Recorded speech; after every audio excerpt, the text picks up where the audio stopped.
did the idea of Insidious like come up to you? Did it come through like some form of like supernatural experience, or you know? It did. It came to me. A ghost visited me at night and told me that Came to you in a vision. it did. If I wanted to, you know, further my career, I should move away from James and kind of split off. But I didn't take the advice foolishly. Actually, it was an idea that both James and I came up with some years ago, and we kind of put it away and then came back to it years later.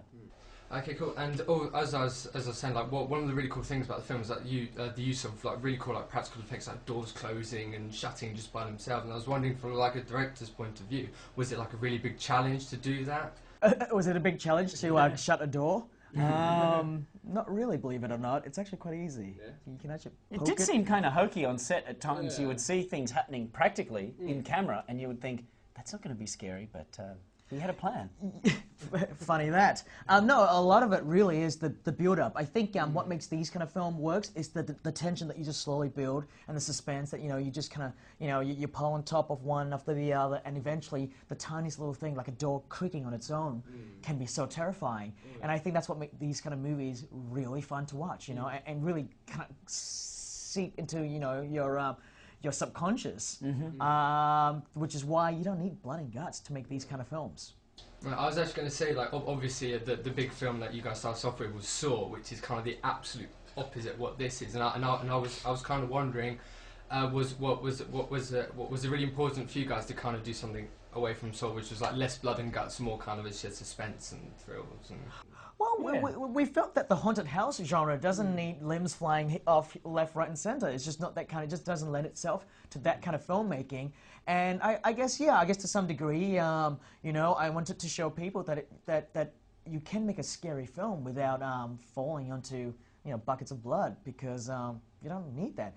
Like the films that Leigh and I love are actually, a lot of them are PG-13 films in America, like The Others, The Sixth Sense, you know. Yeah, films like, I mean, we don't look down on gory films. We love them. We watch zombie films and films like that. But we've made them. We've made them, and that's exactly the reason why I think it was important to not do it again.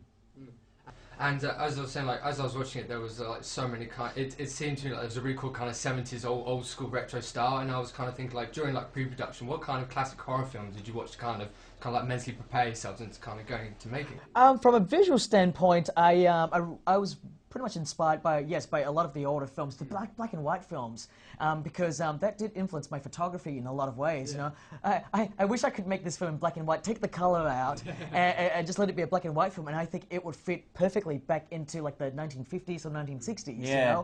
You know, the movies that I was definitely inspired by were films like The Haunting, the original Haunting, I should say, and The Innocents.